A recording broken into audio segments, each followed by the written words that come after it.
à toutes et à tous, c'est Hélène Mack. Tout d'abord, à vous tous, amis fidèles de la Minute Astro, je vous présente tous mes meilleurs vœux pour ces fêtes de fin d'année et une très bonne année 2012, celle du changement et du renouveau. À l'aube de cette nouvelle ère du Verseau, c'est le moment de se respecter et de se rassembler afin de mieux communiquer. Et tout de suite, mes prédictions 2012.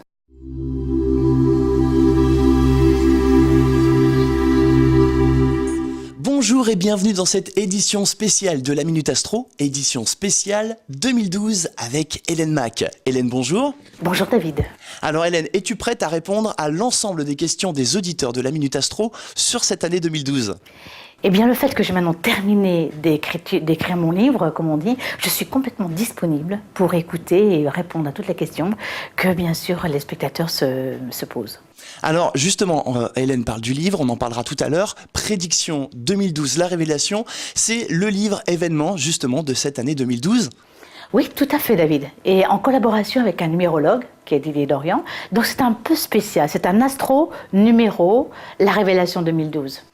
Alors on en parlera juste après les questions des auditeurs, c'est tout de suite.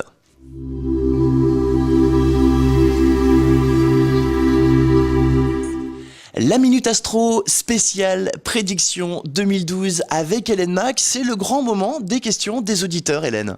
Oui, bonjour David, effectivement c'est les grandes questions, nous en avons eu pas mal à répondre, n'est-ce pas ? Alors, puisqu'on parle de grandes questions, de grandes prédictions, en fin d'émission, on parlera bien sûr d'un livre événement. Ça s'appelle Prédiction 2012, la révélation. Et je crois que Hélène, tu as posé, on va dire, ton stylo. Oui, je suis maintenant la tête libre pour répondre à toutes les questions justement parce que pendant 3-4 mois là, ça a été vraiment du route de travail d'écriture. Donc non, c'est comme ça, c'est la concentration et j'ai pas trop le temps de répondre à tous nos auditeurs. On en reparlera justement en fin d'émission. Alors, parmi les questions des auditeurs de la Minute Astro, on nous demande souvent quelles seront en gros les grandes lignes de cette année 2012. Est-ce qu'il va y avoir une position de planète plus importante qu'une autre qui va influer sur notre vie au quotidien? C'est la première question des auditeurs. En fin de compte, non, ce n'est pas un changement de planète ou quelque chose dans notre système solaire. C'est plutôt dans notre galaxie que ça se passe, dans notre Voie lactée. C'est plutôt notre Voie lactée qui est connectée en termes d'alignement galactique, c'est tout. Quelque part pour nous, qu'est-ce que ça va changer? Je ne sais pas vraiment. Peut-être au niveau climatique, mais je pense plutôt entre nous intérieurement par rapport à le côté énergétique. Je pense qu'on s'aperçoit actuellement comme si le temps nous filait entre les doigts. Vous voyez, ça va très très vite, on a l'impression, si vous voulez, de reconnexion simultanée. C'est comme si je pose un acte, j'en récolte la conséquence immédiatement. Et il y a un temps fractal, quelque chose comme ça, qui se répète, comme si notre vie dépendait de l'énergie, complètement. Et pas de notre volonté, mais de suivre ce courant énergétique qui se présente à nous, quoi, voilà. En intro d'émission, tu nous as parlé justement de la nouvelle ère du Verseau, une ère de respect, de communication. Est-ce que tu peux nous en dire plus justement ? C'est surtout le rassemblement. Moi, je pense que nous avons plusieurs facteurs qui va nous aider au niveau de la conscience collective. C'est le fait de pouvoir mieux se respecter en soi, c'est-à-dire prendre conscience de qui on est, l'être-té. L'être-té, c'est d'être réel, d'être authentique, d'être ce qu'on est et de prendre conscience de cela. Deuxièmement, c'est de se rassembler avec les autres, puisque tout seul on ne fait rien. Donc plus on est nombreux et plus on est fort dans cette partie collective, si vous voulez. Regardez ce qui se passe en Russie aujourd'hui, c'est magnifique. C'est magnifique et dramatique, mais en même temps, ce qui prouve que tous ensemble, on peut tout changer. Dans le bon côté des choses, bien entendu. Donc voilà un petit peu ce que je ressens à ce niveau-là. Alors la deuxième question des auditeurs de la Minute Astro, c'est une question géopolitique avec donc des questions assez diverses sur les personnes qui sont par exemple en tête, à la tête des États. On nous parle par exemple des récents événements en Russie. Est-ce qu'il va y avoir des bouleversements justement niveau géopolitique ? Oui, tout dépendra encore une fois de cette force collective qui va mettre je dirais, en chamboulement et en déséquilibre le pouvoir de l'État. Je pense à Monsieur Poutine, enfin je suis poli, je dis Monsieur Poutine, mais c'est vrai que quelque part, cet homme de pouvoir, puisque c'est un pouvoir personnel qu'il veut, je crois qu'il va échouer en la matière et quelque part le peuple lui montre qu'il ne veut pas de sa politique. Donc je crois que si le peuple ne continue à ne pas avoir peur de lui et continue son courage de vraiment avoir cette démocratie qu'il recherche et cette liberté, je crois que ça va générer énormément de changements et en Europe et dans d'autres produits, puisque la Russie c'est quand même un grand peuple, hein. Et c'est vrai qu'à chaque fois c'est des douleurs et ce qu'on appelle des incertitudes, mais ce sont aussi un peuple qui se rassemble, hein. On le voit tout de suite. Comme la Syrie. Un peu, on a l'impression que le printemps arabe a une espèce de poudre magique comme ça sur les autres pays également, les autres même continents. Alors justement, la question des auditeurs, la suivante, concernait l'évolution du monde arabe suite donc à ces révolutions. Est-ce qu'il va y avoir de nouveaux pays qui vont basculer dans la liberté? On nous a posé également des questions sur le pouvoir intégriste à la tête de ces pays. Comment est-ce que ça va évoluer? C'est difficile de vraiment répondre à cette question d'une façon très directe. Ce que je peux vous répondre, c'est un contresens, ces pays arabes. Je n'arrive pas très bien à comprendre comment se fait-il des hommes perdent leur vie au nom de la liberté et de rechercher une démocratie, et dans un autre temps, on vote pour des intégristes avec la charia et tout. C'est un non-sens complet, quoi. Donc je me dis, qu'est-ce qui se passe dans la tête de ces peuples-là? Il y a quelque chose qui ne fonctionne pas bien, comme on dit quelque part. Si on veut vraiment la démocratie, à ce moment-là, on ouvre son cœur à vraiment la vraie liberté. C'est pas le cas. On retourne au Moyen-Âge, là, je comprends pas. Donc j'espère que les autres pays ne vont pas suivre, parce que nous allons avoir une Europe de musulmans, enfin en tout cas une Europe intégriste, et je sais pas ce que ça peut donner, quoi. Pour moi, c'est quand même assez dangereux, quoi.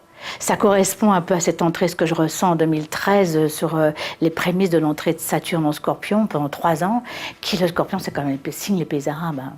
Donc je me pose la question, que va donner cette entrée de Saturne en Scorpion pendant ces 3 ans, puisqu'on sait que l'apport de Saturne en Scorpion, c'est aussi pousser ce qu'on appelle les changements profonds, ce qu'on appelle de façon de penser, d'être. C'est vraiment une mort pour une métamorphose, donc on va avoir vraiment ces 3 années assez difficiles, et surtout voir ces images peut-être des peuples arabes, même entre eux, se connecter entre eux d'une façon indirecte. Parce que je ne pense pas que tous les pays arabes sont dans le même sens de ce qu'on a vu en élection, là.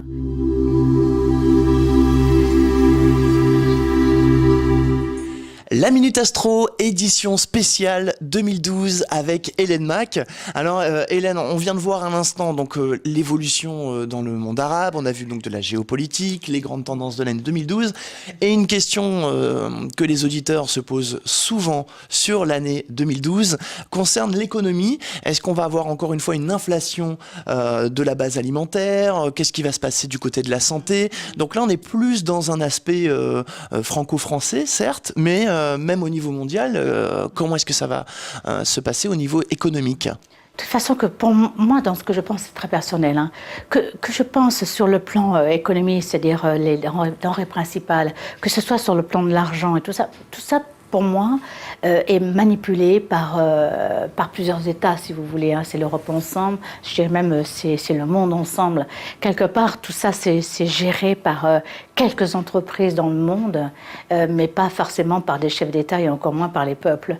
Donc je pense qu'aujourd'hui, on va voir toujours sur les denrées, et je pense que M. Sarkozy, j'ai fait une prière pour ça, dans ce sens, s'il pouvait revoir dans son G20 le fait de pouvoir interdire la spéculation sur le blé, sur le riz et le maïs, qui sont des denrées principales de base pour des peuples qu'ils affament, ça c'est terrible, quoi. Donc il faut absolument stopper ça. Ça c'est la première des choses qu'il faudrait qu'un chef d'État digne de ce nom fasse. C'est bon, voilà, c'est protéger son peuple sur au moins avoir le minimum à manger. Interdire la spéculation sur les denrées principales du maïs, du blé, qui sont pour faire la farine, pour faire donner à manger à tous les peuples. On a de quoi nourrir 12 milliards de personnes, et aujourd'hui on est 6 milliards, on n'est même pas capable de nourrir les gens sur cette pauvre terre. Donc c'est quand même grave, quoi. Donc j'espère vraiment, voilà. J'ai demandé ça au petit Jésus pendant Noël, hein, s'il pouvait au moins l'année prochaine, 2012, faire que tout le monde puisse manger à sa faim, quoi. Parce que nous allons avoir des prix de hausse encore du maïs, enfin du riz, de tout ce que nous avons besoin pour vivre au quotidien, pour faire manger nos enfants, quoi. Hein. Ça va encore augmenter. L'essence aussi. La dernière question des auditeurs de la Minute Astro, alors c'est l'amour, ça on s'en doute bien. Hein. Ah ouais, c'est super. Alors on va pas personnaliser suivant les auditeurs, on va parler d'une manière générale. En 2012, quels sont les signes du zodiaque qui auront le plus de succès? Ceux qui seront un petit peu dans le flop, on va dire. Enfin voilà, les grandes tendances amoureuses, les combinaisons amoureuses astrologiques. Ah oui, j'ai des préférés bien sûr, en ce qui concerne surtout les poissons, puisque avec l'entrée de Neptune, là, le 4 février 2012. Alors là, ça me concerne. Hein. Ouais, alors les poissons vont être en symbiose justement avec la recherche de leur âme sœur, ou peut-être l'ont-ils déjà, mais déjà il va y avoir une connexion beaucoup plus altruiste et beaucoup plus ce qu'on appelle philosophique ou ésotérique, on va dire quelque part. Hein. On est vraiment dans le côté âme sœur. Et puis nous avons aussi les signes d'air, la balance, les Gémeaux à partir du mois de juin, puisqu'ils vont avoir Jupiter dans leur signe pendant presque un an. Donc je dirais que les signes d'air et les signes d'eau vont être un peu valorisés, d'accord ? Les signes un peu moins valorisés vont être les signes de feu. C'est-à-dire les béliers, c'est un peu difficile, avec des choix importants entre le côté personnel et le côté des partages. On parle toujours en amour. Hein. Ah oui, je suis toujours dans les amours. Hein. Mais vous savez, le bélier, il a beaucoup de choses encore à apprendre. Hein. Il a encore Saturne jusqu'au mois d'octobre face à lui. Donc, il doit encore se poser des questions dans ce qu'il veut se libérer ou pas se libérer, partager, ou au contraire, reprendre sa liberté dans ses droits profonds d'existence, si vous voulez. Donc, c'est des choix important pour les signes de feu. Le Sagittaire, c'est la même chose. Est-ce que j'ai besoin de ma liberté, mais telle que je l'entends, ou est-ce que je peux être libre avec l'autre? Vous voyez, c'est des questions existentielles comme ça que les êtres vont se poser en termes d'amour. Non plus dans le côté possessif des choses, le côté jalousie, le côté, ce qu'on appelle un peu primaire. On va dans des amours beaucoup plus évolués, je dirais beaucoup plus éthérés. Le terme éthéré, j'aime beaucoup parce qu'il correspond à Neptune en Poisson. Vraiment, les gens se poseront des questions d'amour vraiment beaucoup plus profondes, par l'amitié, par la tendresse, par la complicité, et non pas par, si vous voulez, toujours des questions existentielles. Je t'aime moi non plus, quoi. Voilà, c'est toujours la recherche un peu de la bagarre. Hein. D'accord. Est-ce qu'il va y avoir des chouchous en 2012? Des chouchous, oui, il peut y en avoir des chouchous, tout à fait. Hein. Je pense notamment à les Vierges. Alors, les Vierges. Mars est rentré le 13 novembre en signe de la Vierge pendant 7 mois. Donc il est certain que les Vierges vont être privilégiées sur le côté Mars, c'est-à-dire de leurs besoins immédiats, si vous voulez, de solliciter l'autre dans son écoute, dans sa gentillesse, dans sa servabilité également, dans son dévouement, parce que les Vierges sont très dévouées. Donc je pense qu'il y a peut-être un petit chouchou envers les Vierges, tout à fait, ouais. Bon, alors 2012, ça sera l'année des Vierges, en gros, hein. Pas l'année des Vierges, tout à fait, mais pendant quelques mois, au moins jusqu'au mois de mai, les Vierges vont être valorisées pendant ce début d'année 2012. Ouais. Bah, presque 6 mois de l'année, c'est pas mal. Ah ben c'est déjà pas mal, oui, c'est le transit de Mars dans leur signe. Alors Hélène, justement, pour terminer, un mot, 2 mots, 3 mots sur Prédiction 2012, la révélation. Alors c'est un livre que vous retrouvez dans tous les points de vente habituels, également sur Internet. De toute façon, il y a toutes les informations sur la page Facebook et sur la page Twitter de la Minute Astro. Alors est-ce que tu peux nous en dire plus sur Prédiction 2012, la révélation? Déjà le titre est accrocheur. Oui. Merci David. Oui, quelque part, il y avait longtemps que je voulais faire un livre, puisque j'avais fait de la musique pour les enfants, vous savez, défavorisés. Donc cette année, j'ai un collègue qui est numérologue, qui est Didier Dorian, a voulu me proposer de faire au mois de septembre une écriture un peu spéciale.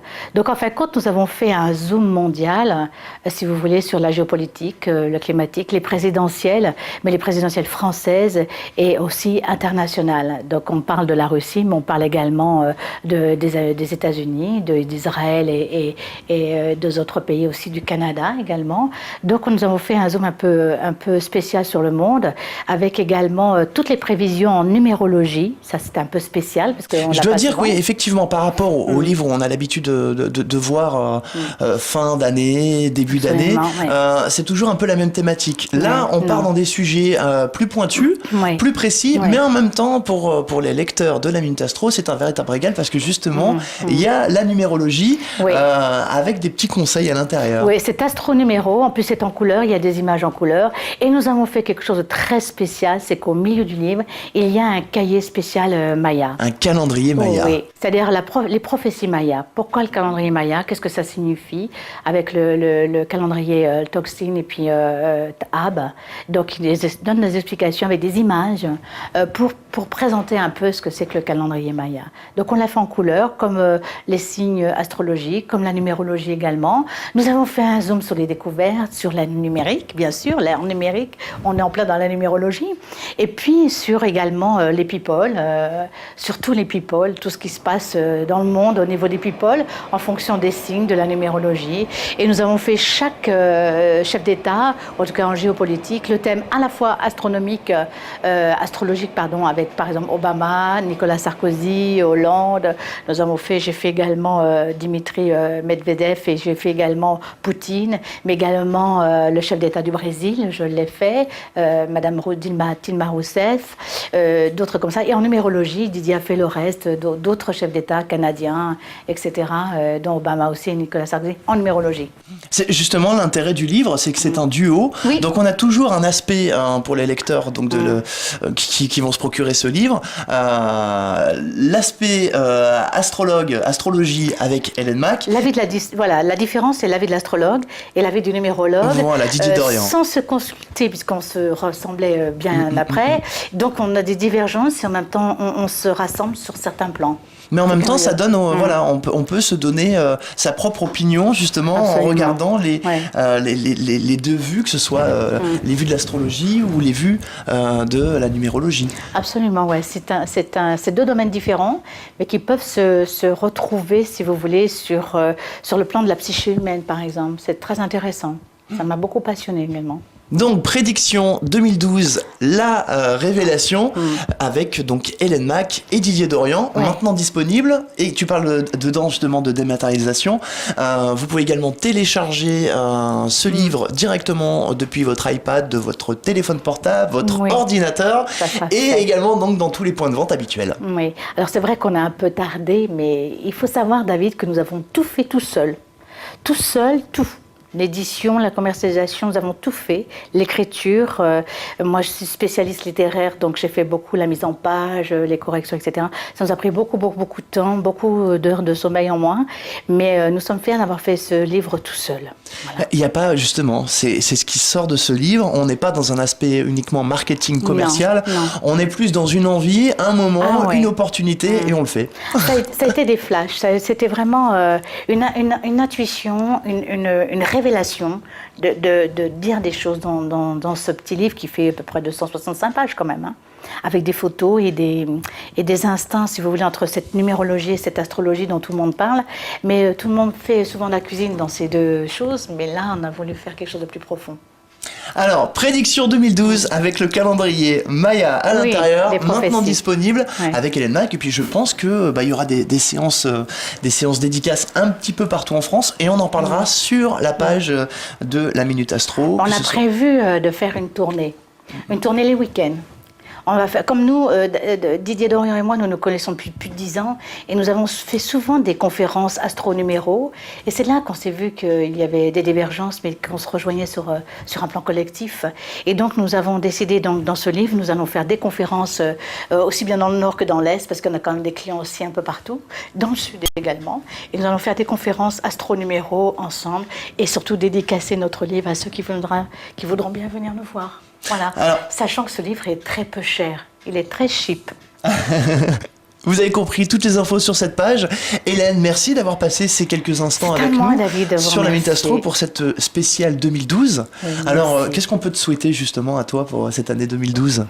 Je n'ai pas beaucoup besoin de quoi que ce soit. Je voudrais simplement que la Minute Astro continue, parce que j'ai vécu depuis 2 ans maintenant, je vis quelque chose de formidable avec cette Minute Astro qui commence à s'étendre de plus en plus. Et moi qui doutais de moi là, sur cette Minute Astro, ça m'a donné confiance de me dire qu'en faisant des vidéos qui sont réelles, c'est bien moi, ce n'est pas des enregistrements comme tout le monde a pu penser. C'est tout moi, c'est vraiment 100% Hélène Mack. Donc je trouve que c'est une bonne expérience pour moi, c'est une expérience importante sur le feedback feedback, le boomerang que les gens me renvoient sur les interrogations, sur les consultations également par le mobile, tout ce que nous faisons. C'est beaucoup de travail, mais c'est aussi beaucoup de récompenses, je dirais, de reconnaissance des gens, quoi. C'est sympa. D'ailleurs, Hélène, je regarde l'heure là, mais il va falloir y retourner. Oui, hein. c'est vrai, oui. On ne chante pas avec David, juste une petite pause et on continue. Hein. Alors Hélène, je te dis à très très bientôt. Merci David. Pour une spéciale 2013, donc d'ici un an, peut-être avant. Hein. Oui, de toute façon, on en fera. Maintenant qu'on est lancé, je crois qu'il y aura d'autres écritures en 2013, que c'est des années passionnantes qui nous attendent. Moi, je suis ravie de profiter, de participer à cette évolution humaine actuellement, où on en est au niveau de l'humanité, parce que c'est comme être témoin de quelque chose d'extraordinaire pour le futur. J'ai l'impression de faire un saut d'ange, comme vous savez, saut de l'ange, et d'assister à quelque chose de mémorial dans notre histoire de l'humanité. Donc je suis ravie. On se retrouve très bientôt sur cette page. C'était la spéciale 2012 avec Hélène Mack. Et donc à très bientôt Hélène. Merci beaucoup. Et encore une fois, bientôt. Bonne année. Bonne année aussi.